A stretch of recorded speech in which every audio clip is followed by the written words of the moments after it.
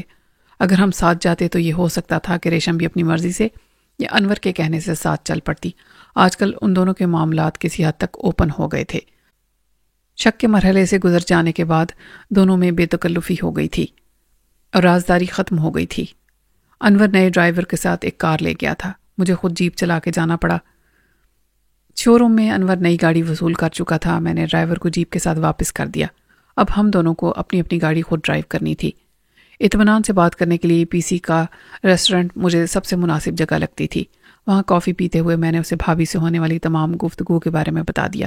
میں دیکھ رہا تھا کہ اسے پریشانی سے زیادہ غصہ ہے، مگر میری بات اسے سننا پڑی۔ میرے خاموش ہوتے ہی اس نے کہا، وہ عورت کوئی نیا کھیل کھیلنا چاہتی ہے۔ پہلے یہ سوچ کہ جو بات ہمارے درمیان ہوئی وہ بھابھی تک کیسے پہنچی۔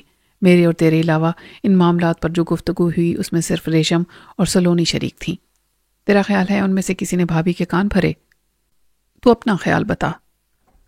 میں سلونی پر شک کر سکتا ہوں، ریشم پر نہیں، وہ برہمی سے بولا۔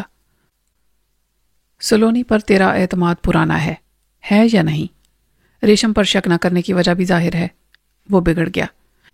یار تو ایسی بات کیسے کر سکتا ہے؟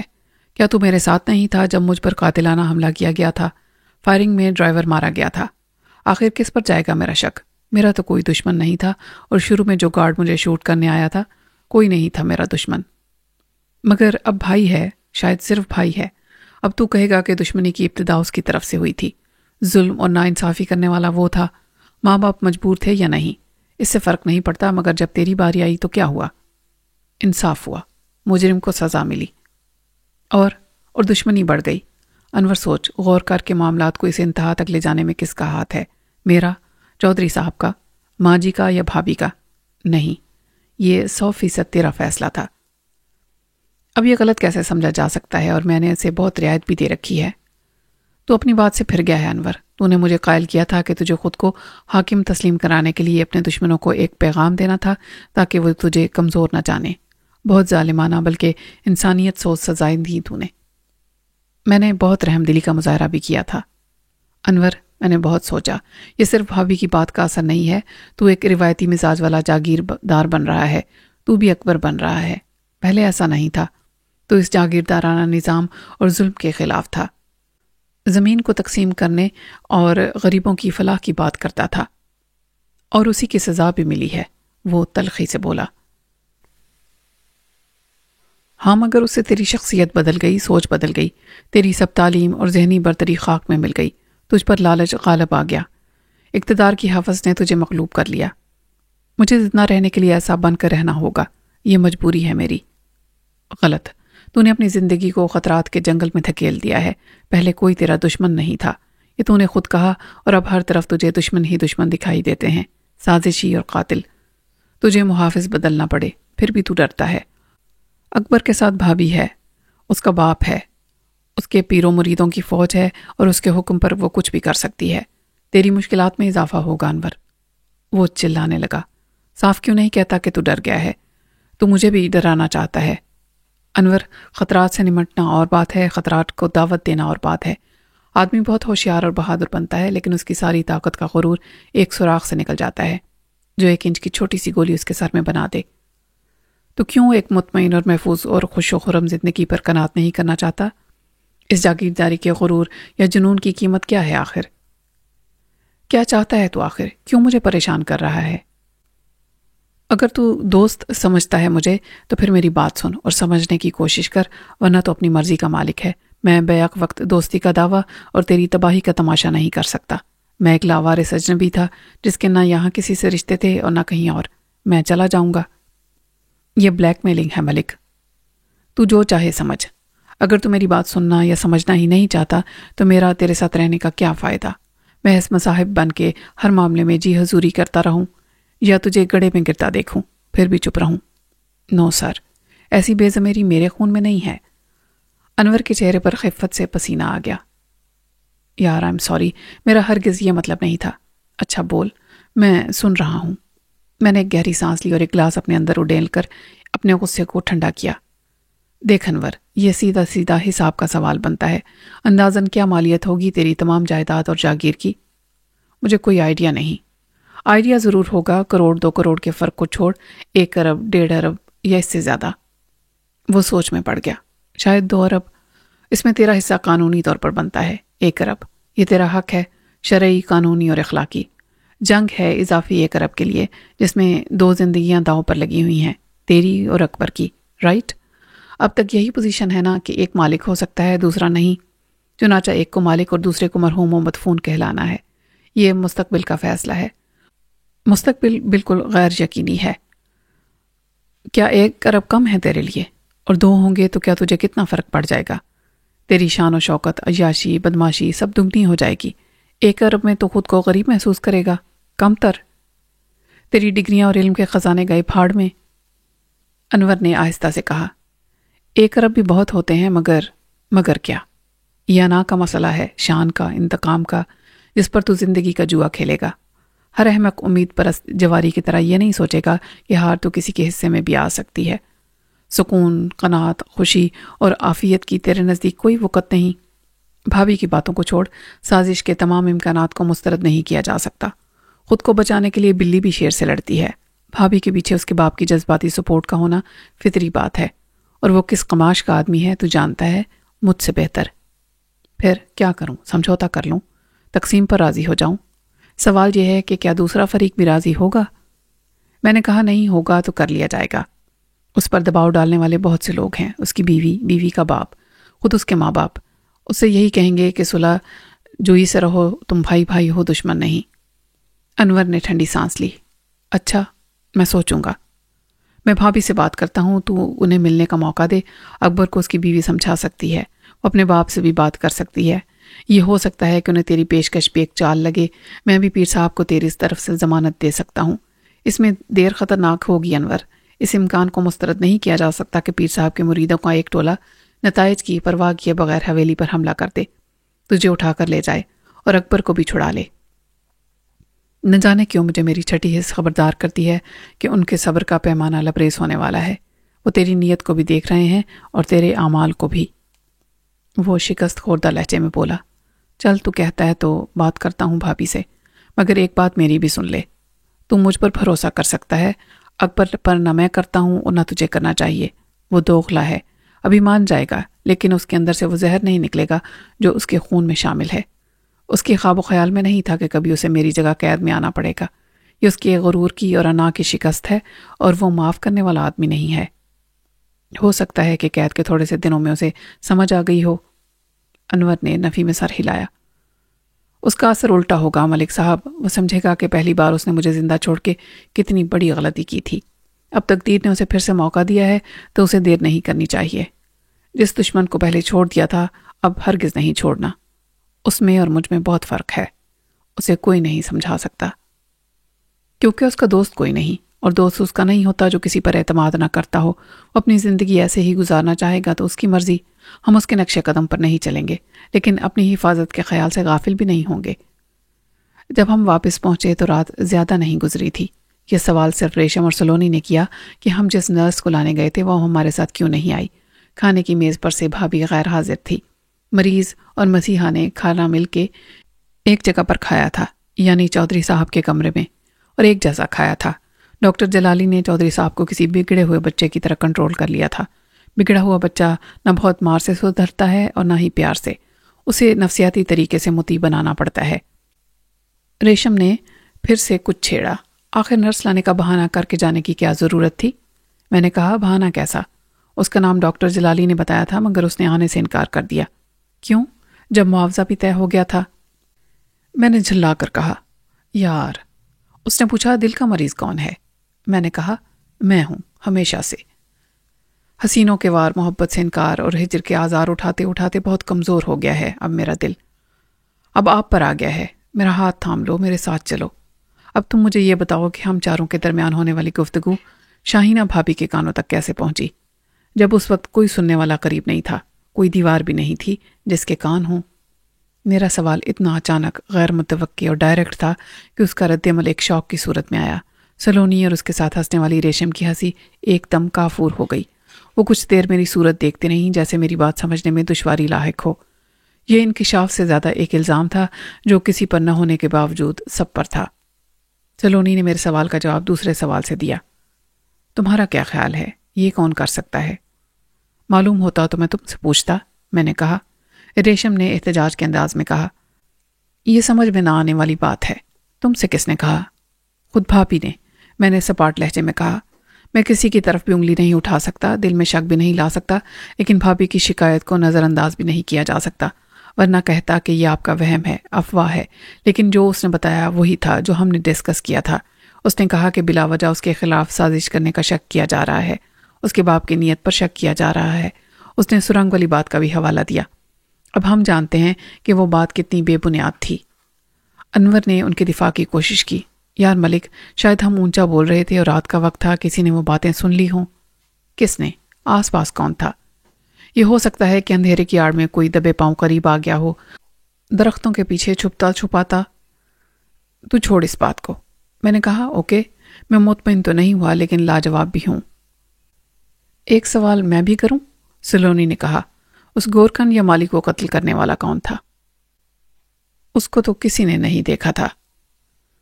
اسے قتل کرنا کس نے ضروری سمجھا؟ آخر کس کا مجرم تھا وہ؟ کیا جرم تھا اس کا؟ اس کی بیوہ نے تو بتایا کہ وہ قبر کے نیچے سے مٹی نکال کے اینٹیں بنانے والوں کو دے رہا تھا۔ یہ جرم کس کے نزدیک تھا؟ اس کے نزدیک جو سمجھتا تھا کہ مٹی میری تھی، وہ چوری کر رہا تھا، میں نے سوچ کے کہا۔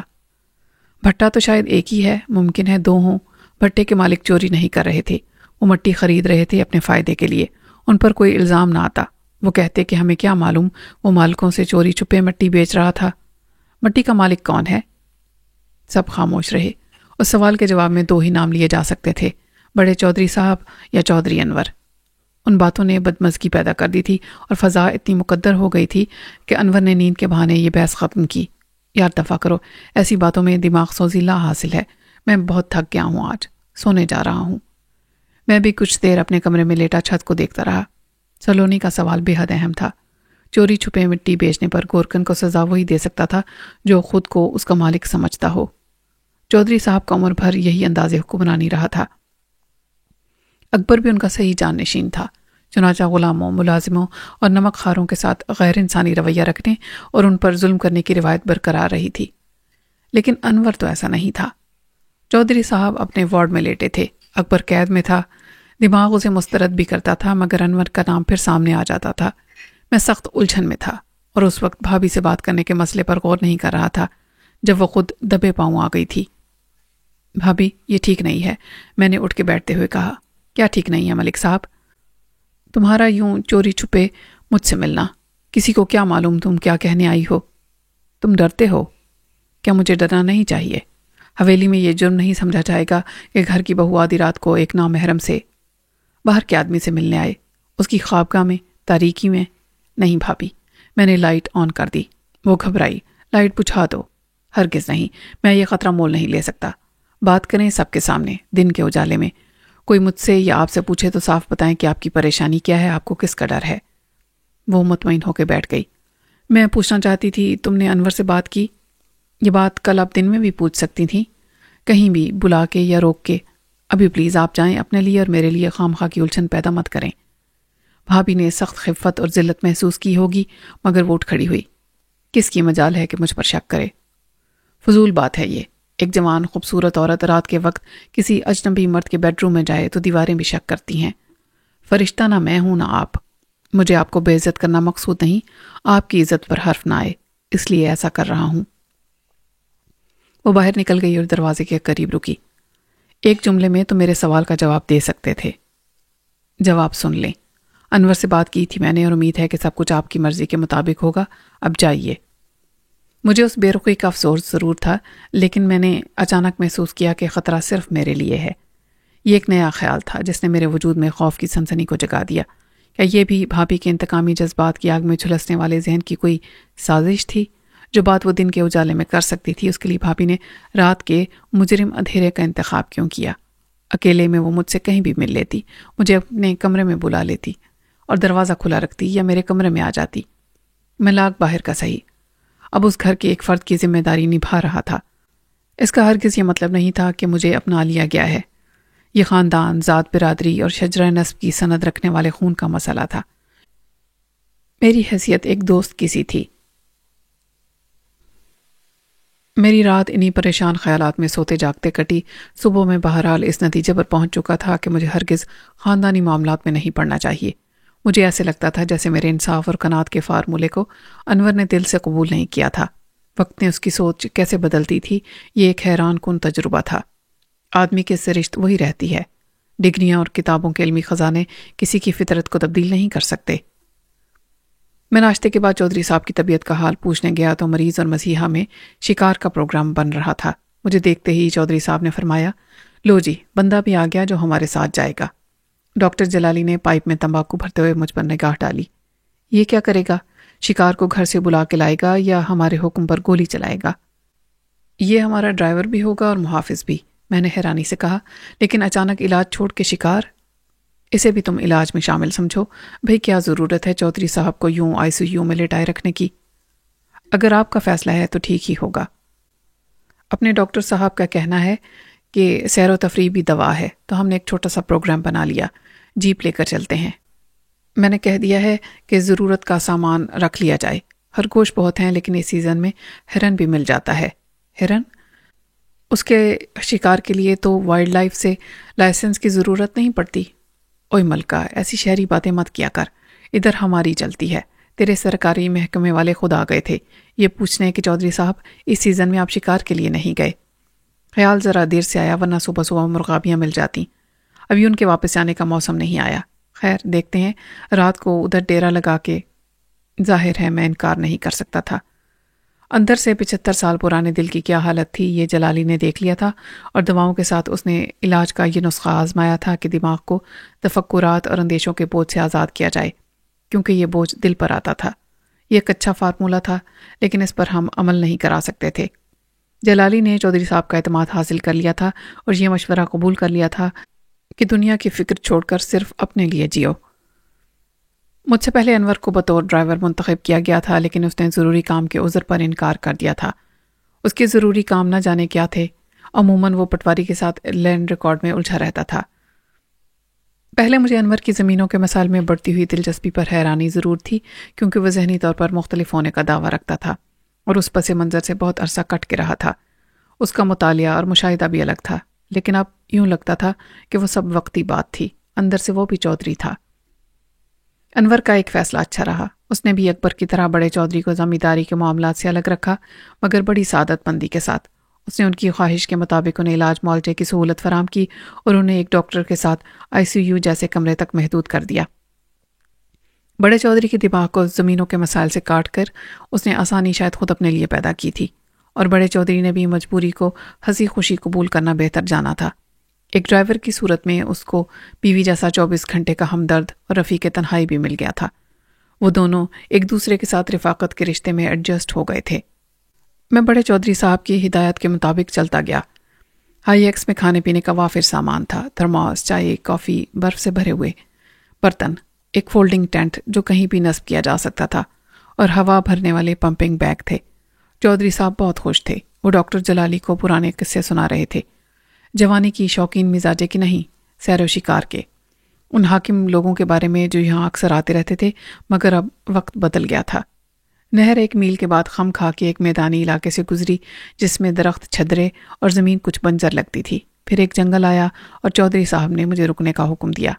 یہاں سے آگے شکار کا علاقہ ہے، آخر تک جنگل ختم ہوتا ہے تو جھیل جیسا دریا کا پارٹ ہے جس میں سے دوسری نہر جنوب کی طرف نکلتی ہے۔ اس جگہ ہجرت کر کے آنے والی مرغابیاں ڈیرا ڈالتی ہیں۔ آگے ہم پیدل جائیں گے۔ میں نے ان کی ہدایت کے مطابق خیمہ نصب کیا اور سلیپنگ بیگ میں ہوا بھری۔ یہ ڈبل کیبن پک اپ تھی جس کے دونوں کیبن ایئر کنڈیشنڈ تھے۔ پچھلے حصے میں تمام اسباب لوڈ کیا گیا تھا۔ مریض اور ڈاکٹر کیبن میں بیٹھے چائے کافی پیتے رہے۔ ابھی دوپہر نہیں ہوئی تھی۔ انہوں نے مجھے دوپہر کے کھانے کے لیے ہدایات دیں اور اپنے اپنے ہاتھوں میں بندوق اٹھا کے چل دیے۔ چودھری صاحب کو میں نے آج پہلی بار بدلے ہوئے لباس میں دیکھا تھا۔ یہ مخصوص شکاریوں والا ڈریس تو نہیں تھا، مگر وہ سفاری سوٹ میں آئے تھے۔ ظاہر ہے ہمیشہ زیر استعمال رہنے والا سفید شلوار قمیض، سیاہ شیروانی اور پگڑی یہاں نہیں چل سکتے تھے۔ انہوں نے پگڑی کی جگہ سر پر روایتی سولو ہیٹ رکھا ہوا تھا۔ ڈاکٹر جلالی پینٹ شرٹ میں تھا۔ جاگرز انہوں نے نہیں پہنے تھے۔ یہ نفسیاتی اثر تھا کہ چودھری صاحب خود کو بیمار اور ضعیف محسوس نہیں کر رہے تھے۔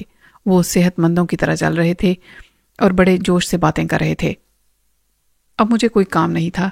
میں ڈیش بورڈ پر لگے ریڈیو کو ٹیون کرنے لگا۔ آواز صاف نہیں تھی مگر گانے اچھے آ رہے تھے۔ مجھے بالکل پتہ نہیں چلا اور ایک جیپ بالکل ساتھ آ کے رک گئی۔ مجھے اس میں ڈرائیور کے ساتھ پیر و مرشد اظہر علی سہروردی نظر آئے۔ ڈرائیونگ کے فرائض سر انجام دینے والا ان کا مرید خاص ہوگا، جیسے کہ پیچھے بندوق کے ساتھ بیٹھے ہوئے محافظ۔ میں نے نیچے اتر کر ان سے مصافحہ کیا تو ان کے مریدوں کو میری یہ جسارت ناگوار گزری۔ ایک نے کہا، تمہیں پہلے پیر و مرشد کی قدم بوسی کرنی چاہیے۔ پیر صاحب نے بڑی فراخ دلی اور شفیق اور معاف کر دینے والی مسکراہٹ کے ساتھ ہاتھ اٹھا دیا۔ یہ ہمارا برخوردار اور شہری بندہ ہے۔ پیر صاحب نے کہا، سیکھ جائے گا، یہاں کے ادب آداب بھی سیکھ جائے گا۔ میں نے کہا، آپ یہاں کیسے؟ پیر صاحب نے اپنے عربی لباس کو سنبھالا۔ ہم ایک مرید خاص کی درخواست پر اس کے لیے دعا کرنے گئے تھے۔ رات بھر محفل سما کا روح پرور ماحول تھا۔ نماز فجر کے بعد سو کے اٹھے تو اپنے آستانے جا رہے تھے کہ اصغر کی گاڑی دیکھی۔ میں نے کہا، وہ شکار کے لیے آئے ہیں۔ شکار کے لیے؟ ہم نے تو سنا تھا کہ وہ اتنا بیمار ہے کہ ہسپتال نہیں جا سکتا۔ ہسپتال اس کے لیے وہیں آ گیا ہے۔ ٹھیک سنا تھا آپ نے۔ ان کا اسپیشلسٹ ڈاکٹر جلالی بھی چودھری صاحب کے ساتھ ہے۔ یہ اچھا علاج ہے یار۔ انہوں نے مسکرا کر مریدوں کو دیکھا۔ مرید اپنا فرض سمجھ کر مسکرائے۔ ان کے واپس آنے کا تو کچھ پتہ نہیں، 2 گھنٹے سے پہلے مشکل ہے۔ ایسی حالت میں صدقہ دینا واجب ہے۔ بے زبان جانوروں کا خون نفس کے ذائقے کے لیے جائز نہیں۔ اللہ اسے ہدایت دے، آمین۔ مریدوں نے ایک کورس میں کہا۔ آپ تشریف رکھیں، میں چائے کافی پیش کروں؟ پیر صاحب نے نفی میں سر ہلایا۔ نماز ظہر ہمیں آستانے پر ادا کرنی ہے، تم ہمارے ساتھ چلو۔ میں آپ کے ساتھ چلوں؟ اچھا ہوا تم یہاں مل گئے، ہمیں ایک ضروری بات کرنی تھی تم سے۔ جو پھر جیپ میں بیٹھ گئے۔ میں نے کہا، میں یہاں سے کیسے جا سکتا ہوں؟ ایک دم 2 مریدوں نے مجھے تو پوچھ دیا، تو پیر صاحب کے حکم کی خلاف ورزی نہیں کر سکتا۔ میں نے خود کو چھڑانے کے لیے زور لگایا۔ یہ کیا بدماشی ہے؟ پیر صاحب آپ منع کریں انہیں، میں چودھری کے ساتھ آیا تھا، وہ اجازت دیں گے مجھے تو؟ پیر صاحب نے یوں اللہ اکبر کہا جیسے انہوں نے میری آواز سنی ہی نہ ہو۔ مریدوں نے مجھے دھکے دے کر اور گھسیٹ کر جیپ کے پیچھے چڑھا دیا۔ مرید باڈی گارڈ بہت مضبوط اور تنومند بھی تھے اور مسلح بھی۔ میں بے خبری میں پکڑا گیا تھا۔ ذرا مہلت ملتی تو میں ان کی ساری بدماشی 1 منٹ میں نکال دیتا۔ انہیں کہاں اندازہ تھا کہ کالج کے زمانے میں اور پھر جیل میں قیام کے دوران میں نے جوڈو کراٹے کی تربیت حاصل کی تھی۔ میرا احتجاج رائے گاں کیا۔ ایک محافظ نے ریوالور میری پسلیوں سے لگا دیا۔ آرام سے بیٹھ جا ورنہ گولی چل گئی تو قصور ہمارا نہیں ہوگا۔ جیپ چل پڑی۔ پیر صاحب نے پیچھے دیکھے بغیر کہا، بھائی اس کو بحفاظت لے جانا ہے، زندہ سلامت۔ میں نے کہا، پیر و مرشد آپ مجھے حکم کرتے میں حاضر ہو جاتا، لیکن یہ کون سا طریقہ ہے بدماشی کا؟ میرے ساتھ بیٹھے ہوئے محافظ نے دھاڑ کے کہا، گستاخ، بے ادب، اور میرے سر پر ریوالور کا دستہ مارا۔ کچھ دیر کے لیے دنیا میری نظر میں اندھیر ہو گئی۔ مجھے ایک چکر سا آیا اور کچھ دیر بعد مجھے ہوش آیا تو جیپ پیر صاحب کے آستانے کے سامنے رکی ہوئی تھی۔ غالباً یہ فاصلہ زیادہ نہیں تھا۔ پیر صاحب اٹھتے بیٹھتے اللہ اکبر کا ورد کرتے تھے۔ جیپ سے اترتے ہوئے انہوں نے اللہ اکبر کہا اور کسی کی طرف دیکھے بغیر کہا، اسے حجرے میں پہنچا دو۔ پھر وہ اپنے بھاری بھرکم وجود کے گرد پھیلا ہوا سفید لبادہ سنبھالتے اور تسبیح کے دانے گھماتے آگے بڑھ گئے۔ مجھ میں غصہ بھرا ہوا تھا، لیکن عقل نے مجھے روکا کہ یہاں مزاحمت اور مقابلے میں نقصان میرا ہوگا۔